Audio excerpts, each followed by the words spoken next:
queridos, pode estar se assentando e abram suas Bíblias em Romanos capítulo 12. Eu sei que eu já iniciei o capítulo 12, mas nós vamos refazer a leitura dele nos versículos 1 e 2 e depois nós vamos caminhar até o versículo 8, até para a gente estar por dentro do contexto.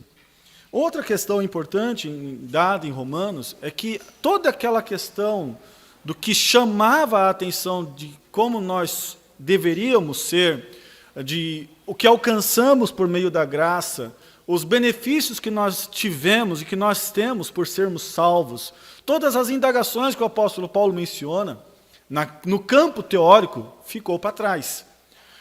Paulo parte do princípio que vocês entenderam. Paulo parte do princípio que eu entendi. E que agora, nesse novo entendimento, nessa nova conduta de vida, ciente de que somos pecadores, ciente de que fomos alcançados pela graça, ciente de que através dessa graça nossa conduta mudou, nós deixamos de ser criaturas, nós deixamos de ser inimigos de Deus para ser filhos de Deus, ciente de que agora, apesar dessa nova natureza que está em nós, há luta, há crises a serem enfrentadas. Como diz o capítulo 7, aquilo que quero fazer não faço, mas aquilo que não quero fazer, isso faço. Cientes da circunstância que nos cabe como novas criaturas, que nenhuma condenação há para aqueles que estão em Cristo Jesus, e também daquela perspectiva que sim, todo aquele que entende quem Deus é e como que está vivendo nele, também vai entender de que a salvação veio pelos judeus, é através daquele povo que inclusive hoje está em guerra, está enfrentando lutas, e que você cristão, eu cristão, compete-nos o dever, a obrigação, quando formos orar, de lembrar, de interceder para aquela nação. Eu sei que sim, há rumos na teologia, tanto brasileira, tanto na mundial, teologia calvinista, teologia arminiana, e alguns vão dizer o seguinte: olha, o que Deus tinha para fazer com Israel já foi feito. Eu, olhando para a palavra de Deus, eu não vejo isso, e eu respeito quem pensa assim. Mas, escatologicamente falando, aquela nação, ela tem uma importância muito grande. Então, o que Deus tinha que fazer com a nação de Israel, Deus ainda está fazendo, porque aquele povo vai se arrepender e vai voltar aos pés de Cristo, reconhecendo Ele como Messias, o Messias enviado por Deus. Sim, o próprio Cristo. Mas o papel da igreja, enquanto a igreja está na dispensação da graça, é sim interceder para que nessa dispensação mais judeus venham a se render a Cristo. E se isso não acontecer, quando chegar o grande dia, o dia do Senhor, o dia da abominação, o dia em que o Senhor vai julgar esse mundo, aquela nação possa reconhecê-lo completamente, conforme está lá no livro de Atos. Todos um dia vão estar lá encurralados. Da mesma forma que vocês o viram subir, vocês vão vê-lo descer. E aí com sons, com alaridos, com anjos, com tudo mais, vão dar glórias a Deus. Sim, porque foram resgatados pelo Messias. O Cristo que veio, o Cristo que morreu na cruz e o Cristo que vai voltar triunfante. Amém? É diante dessa perspectiva que nós precisamos ter, que nós precisamos encarar. Ainda como igreja, compete-nos orar por aquele povo. Ainda como igreja, compete-nos viver uma vida cristã que realmente mostre Jesus Cristo. Ainda como igreja, compete-nos vivermos uma vida que se apresente diante do Senhor Deus. Essa é a tônica do capítulo 12. Rogo-vos, pois, irmãos, pela compaixão de Deus, que vos apresenteis. Apresente-se como sacrifício vivo, santo, agradável a Deus, que é o vosso culto racional. E não vos conformeis com este mundo, mas transformai-vos pela renovação do vosso entendimento, para que experimenteis qual seja a boa, agradável e perfeita vontade de Deus. Duas palavrinhas importantes que vale a pena a gente pontuá-las novamente. A primeira é essa questão de se apresentar, essa questão de se oferecer o completo. Paulo está chamando a atenção: vocês agora estão preparados. Vocês agora têm as condições necessárias. Vocês agora não são mais pessoas inocentes. Vocês agora não são mais pessoas distantes do Senhor. Muito pelo contrário. Tudo que Deus fez foi para que vocês tivessem condições de se apresentar diante dEle. Como sacrifício, como algo agradável, como algo que realmente esteja pertinente diante das suas mãos. Mas a grande questão é que compete a mim e compete a você a fazer esse ato. É tão interessante essa questão de Deus, porque Deus ele não chega para mim, mesmo me dando a minha salvação, mesmo me agraciando com a graça, mesmo me trazendo a oportunidade de receber a sua compaixão, Ele não me força. Ele não me coloca à espreita, Ele não coloca-me segurado pelo colarinho e fala, Claudemir, agora você tem que trabalhar, eu já fiz tudo por você. É engraçado que nós só fazemos isso, né? Muitas vezes nós chegamos e falamos, olha, eu te dei isso, você deveria fazer tal coisa. Eu fiz tal coisa por você. Olha, é assim que faz. Deus não é desse jeito. Deus ele não te coloca contra a parede. Muito pelo contrário. Ele te dá a oportunidade. Se apresente. Rogo então agora, diz o apóstolo Paulo, pela compaixão de Deus, por tudo que Deus fez, por tudo que Deus te apresentou, que você se apresente. Apresente o time em campo. Apresente-se para bater o pênalti. Apresente-se para a execução agora que vem. A gente sabe que nesse período de pandemia, uma das táticas, eu entendo que as doenças elas são resultados também de pecado. Eu não partilho muito daquela questão de que toda doença é o inimigo atiçando na tua vida e toda aquela questão. Não, é pecado. O pecado entrou no mundo. E se o pecado entrou no mundo, a gente vai estar vulnerável a ele. Claro que o inimigo pode usar essa situação da doença para atacá-lo. Mas o pecado traz doença. A pandemia veio. E uma das questões que a pandemia trouxe foi a primeira questão na igreja de afastar o povo de Deus. Nós não podemos estar juntos. Já enfrentamos circunstâncias semelhantes? Já. Já passamos situações? Já. Mas talvez como nos dias de hoje, a qual nós estávamos completamente conectados, completamente envolvidos, nós perdemos isso. Perceba que a comunhão da igreja ela foi se deteriorando. Não apenas a nossa, mas muitas igrejas. Mas nós temos lá no grupo, né? No grupo do WhatsApp. Aquilo dali não é comunhão. Você não pode dizer que aquilo dali é comunhão. Você pode até interceder por um pedido de oração ou qualquer outra situação, mas você não está vivendo aquela comunhão, você não está vibrando com seus irmãos. Então nós estamos perdendo isso. É preciso trazer o povo de volta para estar junto. É preciso trazer o povo de volta para estar se envolvendo. Mas o segundo aspecto que a pandemia trouxe é a falta de oportunidade de serviço. Porque a adoração ao Senhor, ela se dá pelos louvores cantados, ela se dá pelo tempo de oração que você tem, mas também se dá pela disposição de serviço. E é isso que o apóstolo Paulo vai chamar. Ele chama a atenção de que você é convocado a adorar a Deus através do seu serviço prestado, através da sua voluntariedade, através do seu envolvimento. Só que você não pode fazer isso humanamente falando, você não pode fazer isso por suas forças, você só pode fazer isso alicerçado, estando arraigado, completamente firme sobre as misericórdias, sobre as compaixões do Senhor. Então, rogo-vos pela misericórdia de Deus, pela compaixão de Deus, que se apresente como sacrifício vivo, santo e agradável ao Senhor. A outra palavrinha importante está no versículo 2. E não vos conformeis com este mundo, mas transformai-vos pela renovação do vosso entendimento, para que experimenteis.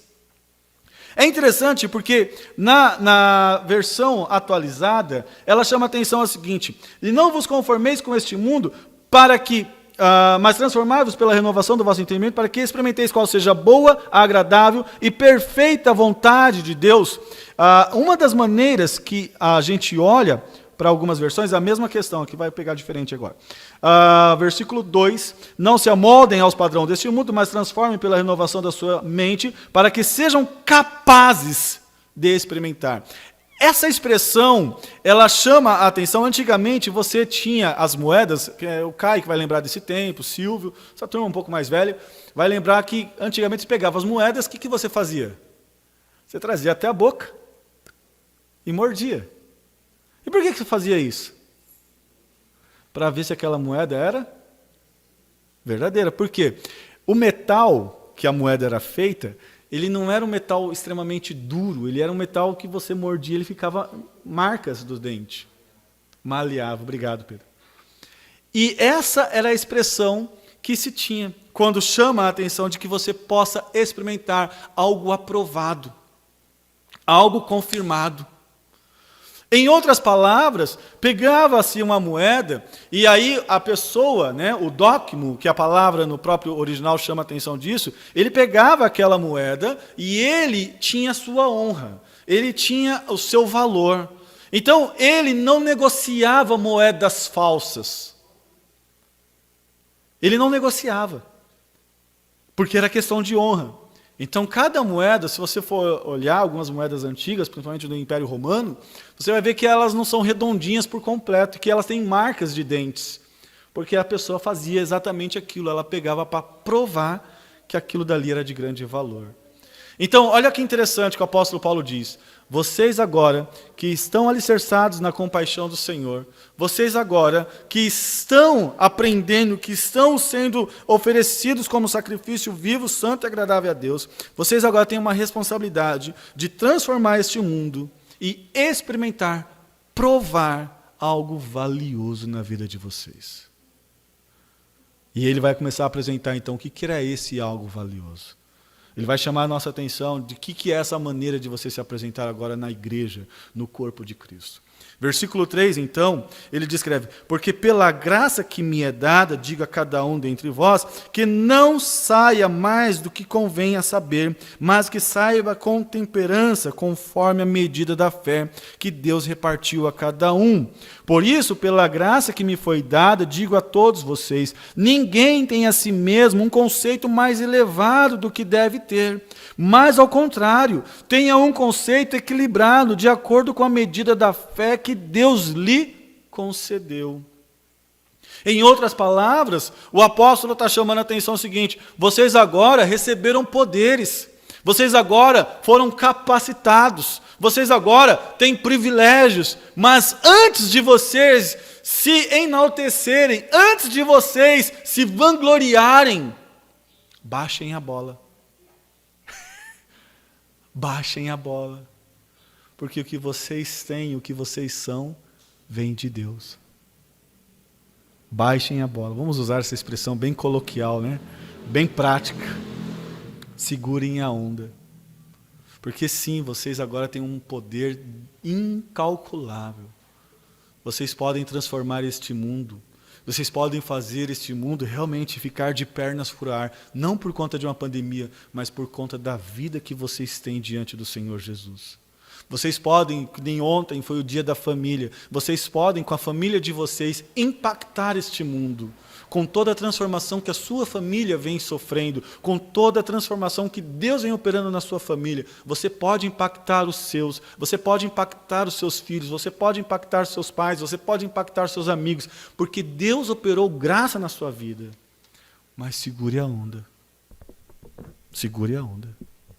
Porque quem fez isso foi Deus na sua vida. E esse é o grande problema do meu, como Claudemir, como ser humano, é porque muitas vezes eu gosto de me sobressair. Puxa vida, como que eu preguei bem. Puxa vida, que ensino maravilhoso. Nossa, você viu como que eu consigo arregimentar bastante pessoas? Obrigado, Ju. Como é que eu consigo trazer bastante gente? Vocês viram como que eu sou? Segure a onda, você não é nada. Você não é nada. O que você é vindo pela graça de Deus. O que você é porque Deus te capacitou. É interessante essa questão, porque no versículo 3, Paulo está chamando a atenção exatamente para uma igreja que vai se apresentar para o trabalho.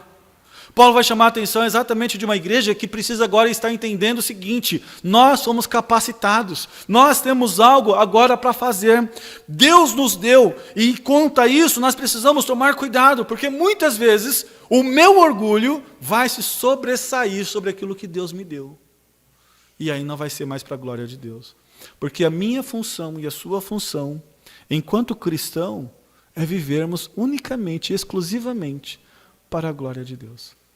Por isso que em 1 Coríntios 10, 31 é muito claro: quer comais, quer bebais, quer façais qualquer outra coisa. E quando se pensa em qualquer outra coisa, é qualquer outra coisa mesmo. Você tem que fazer tudo para a glória de Deus. Porque você foi capacitado para isso. Antes você não fazia nada para a glória de Deus. E você vai ter inimigos. Você vai ter circunstâncias que vão te tentar trazer para baixo. Você vai ter situações que vão tentar frustrar os planos que Deus tem para a tua vida. Mas quando você foca em viver exclusivamente para a glória de Deus, quando você foca em viver unicamente para o Senhor, quem vai te abençoar, quem vai te capacitar, quem vai fazer a diferença na sua vida sempre vai ser o Senhor.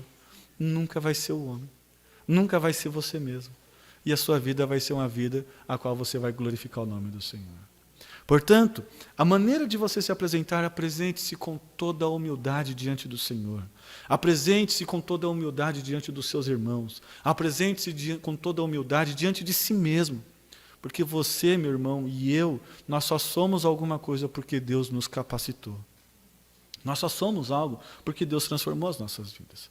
Segunda questão que o apóstolo Paulo menciona, porque assim como em um corpo temos muitos membros, e nem todos os membros têm a mesma operação, assim nós que somos muitos, somos um só corpo em Cristo, mas individualmente somos membros uns dos outros. Lembra que eu falei o que a pandemia veio fazer? Ela trouxe também problemas para a vida espiritual, porque ela nos separou. E quando ela nos separou, nós perdemos essa oportunidade de servirmos um ao outro. De trabalharmos um pelo outro, porque a característica dos dons é exatamente essa, é você viver em função do outro. Simples assim. Não temos uma outra alternativa, não temos uma outra forma de existência, a não ser edificar o outro, a não ser fortalecer o outro. E a igreja veio exatamente para afirmar isso, para dizer, olha, seres humanos, vocês podem fazer a diferença. Quando? Quando vocês colocam a glória do Senhor acima de todas as coisas, e vocês vivem para essa glória. E o homem foi criado à imagem e à semelhança da glória de Deus. Portanto, olha que interessante, isso reflete no meu casamento. Isso reflete na criação com os meus filhos. Isso reflete no meu trabalho. Porque quando você vê um ser humano, você vê a manifestação da glória de Deus. Simples. Eu sei que às vezes eu tenho vontade de pegar alguns pescocinhos e fazer assim. Mas eu tenho que lembrar, aquele pescocinho foi criado à imagem e à semelhança da glória de Deus. Eu tenho que amá-lo. Eu tenho que amá-la. Muito pelo contrário, eu não posso guardar o rancor, eu não posso guardar a raiva, eu não posso guardar a tristeza, eu tenho que amá-lo. E essa é a característica da igreja. Nisso vocês serão conhecidos diante de todos, se vos amardes uns aos outros. E como que eu faço isso? Quando eu entendo que eu vivo para a glória de Deus. Quando eu entendo que eu vivo para glorificar o nome de Deus através da sua vida, através da sua vida. Portanto, como igreja, nós temos a função de servirmos uns aos outros. Como igreja, nós temos a função de estarmos um disponível para o outro.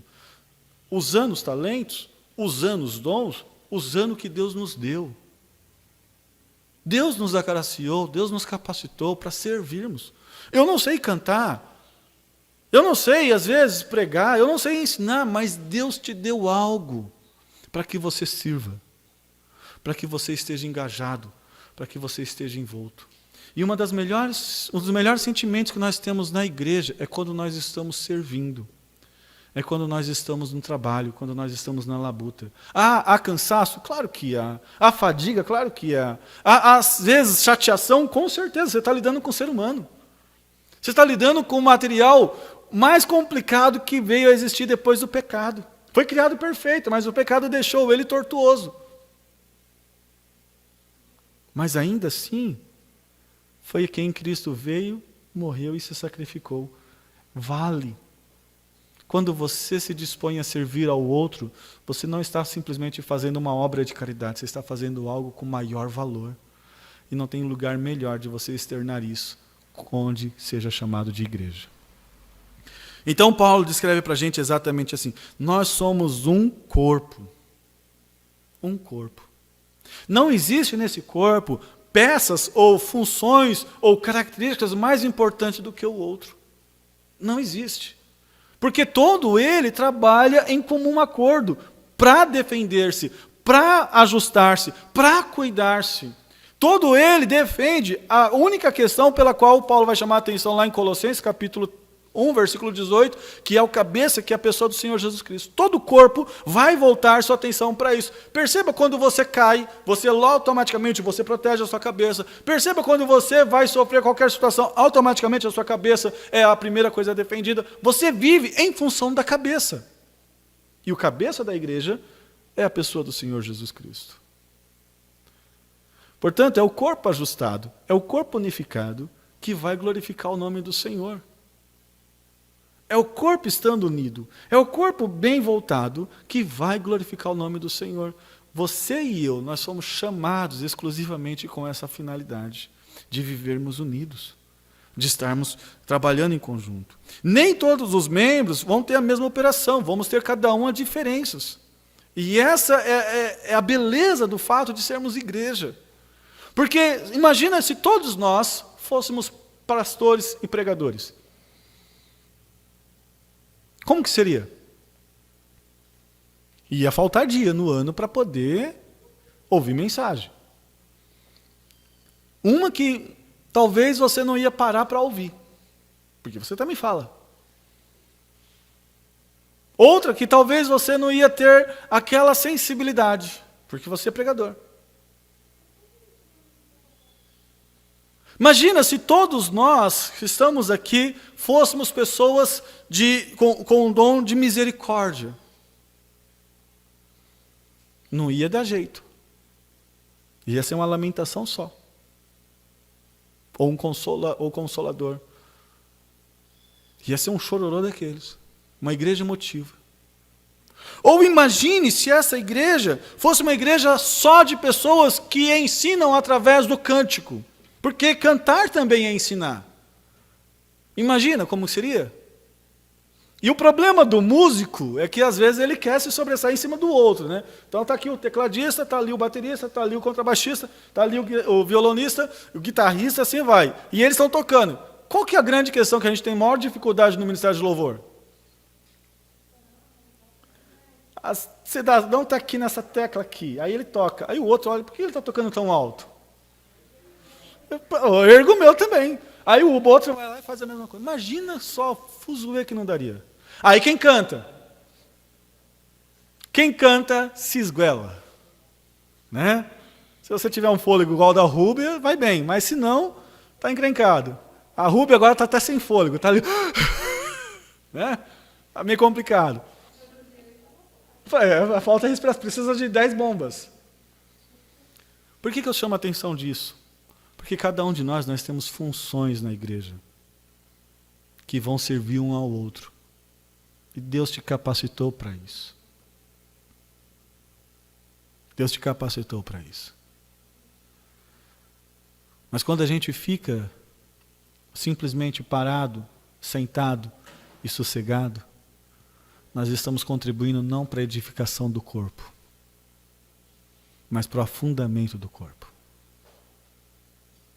Quando você abre mão de colocar mão no arado e continuar a trabalhar a terra em prol da glória do Senhor, porque você está olhando mais exclusivamente para a tua vida, você está afundando. É você que está perdendo. A igreja foi colocada para que nós possamos nos apresentar, para que nós possamos experimentar algo valioso. E a primeira questão de valioso que nós temos é servirmos um ao outro. É estarmos disponíveis um para o outro. A pandemia veio, mas não use ela como desculpa, porque ela vai passar em nome de Jesus. Mas quando ela passar, você já tem que estar trabalhando a todo vapor. Ela vai passar. E muitos de nós usamos dela como meio de desculpa. É tão interessante isso, que dói ao coração. Hoje, muitas igrejas, nós estamos aí com 25%. É isso, né? Não foi mudado o decreto mais. 25%. Hoje, muitas igrejas estão com dificuldade de ter os 25%. Percebe? Estamos com dificuldade de ter os 25% da sua membresia. Estamos em casa. Estamos tranquilos, sossegados. Eu não preciso servir ao Pedro. Tá bom aqui demais da conta. Não preciso servir o Fernandes. Muito bom. Só que é exatamente isso que faz eu ser igreja. Quando eu me disponibilizo a servi-los. Quando eu me disponibilizo a fazer algo por vocês.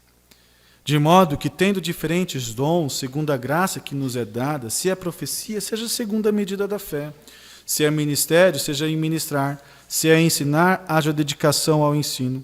Ou que exorta, use esse dom em exortar. Ou que reparta, faça com liberalidade. Ou que preside, com cuidado. E o que exercita misericórdia, com alegria. Nós vamos parar aqui no versículo 6, porque aí vai entrar uma outra questão que, não apenas no livro de Romanos, a qual ele dá esses dons práticos, mas nós vamos trabalhar também com os dons de Efésios. E eu entendo que os dois se encaixam. Você vai falar assim, pastor, mas e os dons de Coríntios? Os dons de Coríntios são manifestações espirituais. Vale a pena a gente dar uma atenção maior? Sim, mas exclusivamente para Corinto. Porque Corinto foi a primeira epístola a ser escrita. Então, muitas coisas miraculosas, inclusive, estavam ainda em plena e franca atividade. Muito. Já quando se tem a epístola de Romanos e a epístola de Efésios, muitas daquelas coisas já tinham ali estado tranquilas, sossegadas. Não cessadas. Porque se Deus quiser levantar algum de entre nós aqui e falar em línguas, conforme a Bíblia ensina, Ele pode fazer isso. Deus pode. E a igreja vai entender que é de Deus. Se Deus levantar um profeta e falar conforme as suas escrituras, Deus pode. Então eu acredito que os dons, eles não vieram a cessar, mas eles estão porque não tem mais a função, não tem mais a sua utilidade. Principalmente os dons de Corinto. Mas os dons de Efésios, e os dons de Romanos, e os dons de 1 Pedro, estão em franca utilidade. E a igreja se beneficia deles. A igreja se beneficia desses talentos, desses dons, não talentos, desses dons.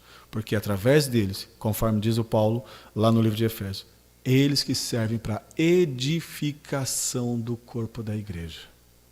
Edificação. Mas não se espante se às vezes Deus usar a sua vida para poder falar da vida de alguém, falar a vida de alguém numa questão de edificação ou até mesmo numa questão de exortação. Não se espante. Uma vez um irmão me procurou e assim, com toda serenidade, com toda tranquilidade, pastor, o senhor sabe que a Bíblia diz isso, isso e isso? Sim, irmão, sei. E eu tinha acabado mais ou menos de pregar. Eu estava orando em casa, eu estava sentindo isso e Deus me mandou, eu senti realmente um impulso muito grande. Fala, pastor. E eu fui falar, e eu tenho que falar, pastor. Se eu não falar, eu acredito que eu vou estar sendo desobediente. Falei. Amém, meu irmão. Amém. Pois essa palavra vem exatamente em sintonia com o que eu estou vivenciando agora. Deus pode fazer isso. Deus pode.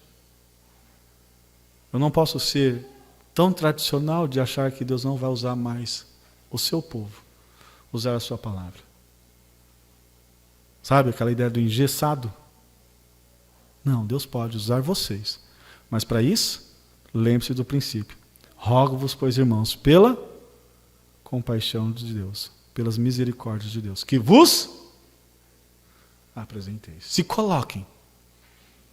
E, além de se colocarem, que vocês estejam prontos a experimentar, a provar, a saborear.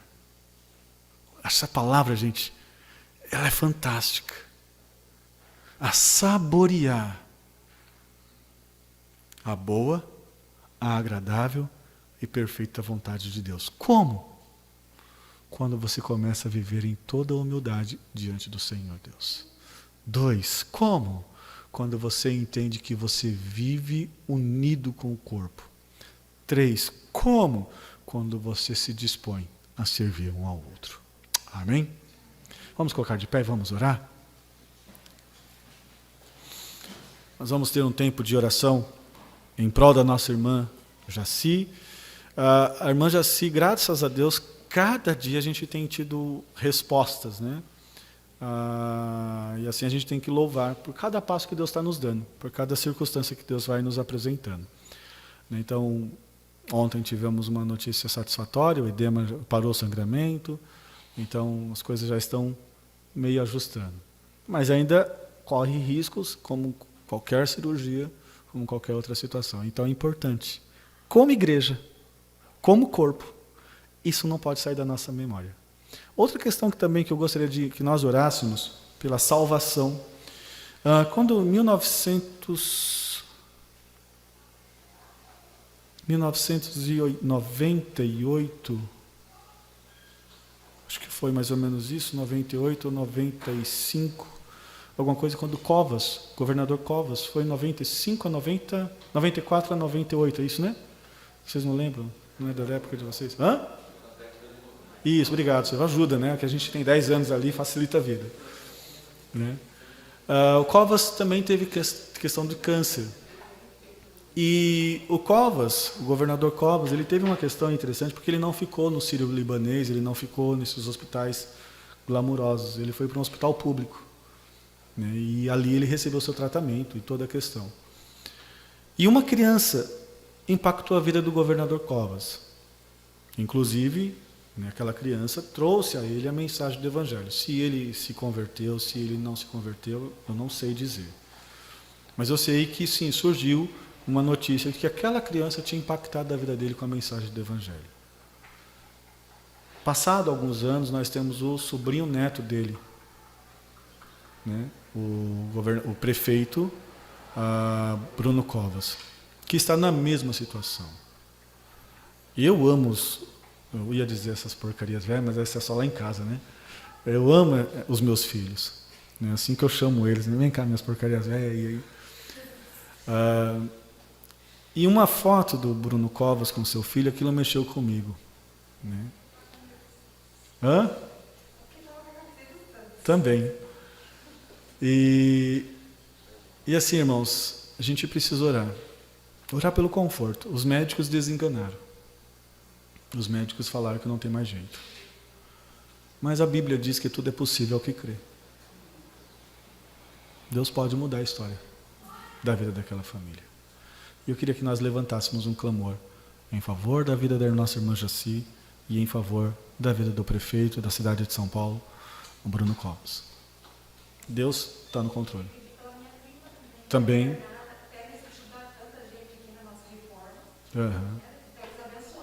Sim. Como que é o nome dela? Raquel. Mãe e filha. Então, irmãos, nós vamos orar. Se você tem alguma outra questão, né? Se às vezes está com vergonha de falar, marca aí na sua cabeça. Nós vamos orar, nós vamos interceder. Porque um dos maiores poderes que a igreja tem chama-se oração. Quando a igreja ora, coisas acontecem. Quando a igreja ora, coisas acontecem. Diga, Moisés.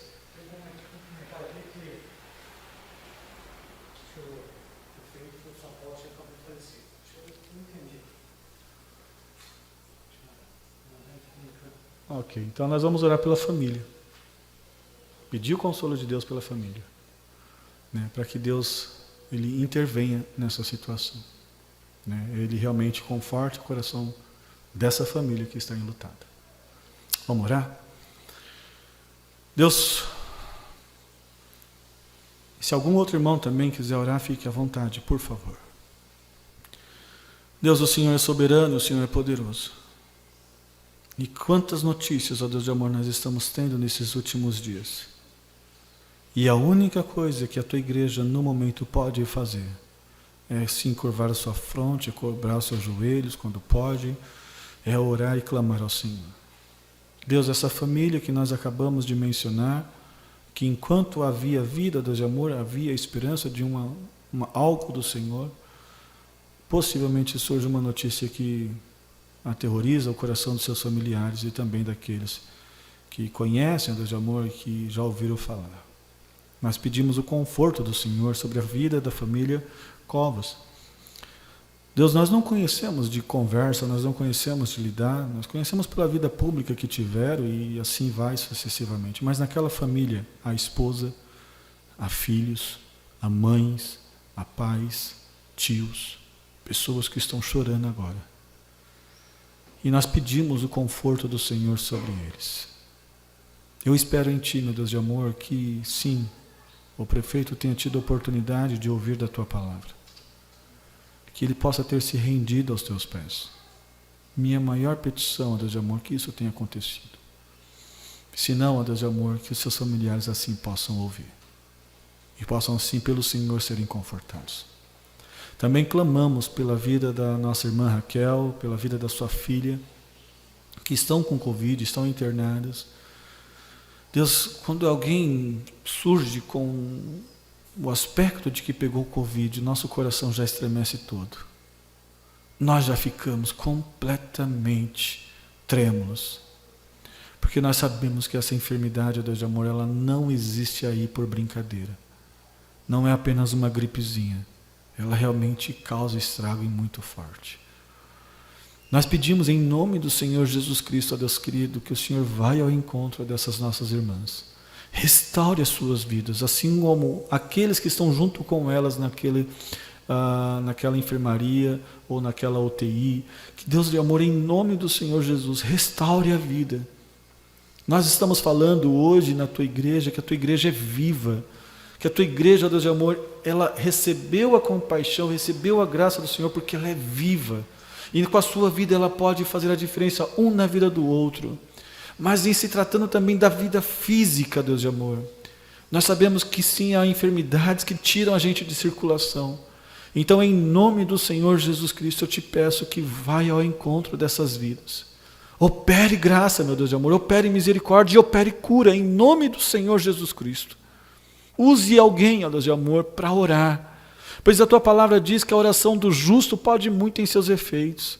Use, ó Deus de amor, um servo do Senhor, alguém que honre ao Senhor, para ir àquele ambulatório, para ir àquele hospital e falar, ó Deus de amor, do teu poder, falar da tua graça. Assim como nós também pedimos pela vida da nossa irmã Jaci. E muito obrigado, porque até aqui o Senhor tem sustentado.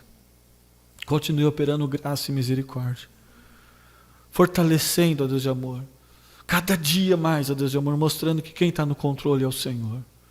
Deus de amor, nós glorificamos o teu nome por isso. Glorificamos porque aprendemos dia após dia a dependermos do Senhor. Glorificamos porque aprendemos que o Senhor está no controle de todas as coisas. E por isso nós te louvamos, por isso nós te exaltamos. O Senhor é Deus sobre as nossas vidas. E não apenas a esses casos que nós citamos, mas a outros na nossa cidade, no nosso estado. Meu Deus, vai ao encontro. No nosso país, vai ao encontro. Deus, permita com que o teu povo que se chama igreja, realmente viva Cristo. Não viva política, não viva isso ou aquilo, mas viva o Cristo que transforma a vida, o Cristo que aponta para a eternidade. Esta é a minha oração que eu te faço, meu Deus de amor, em nome do Senhor Jesus Cristo. Amém e amém.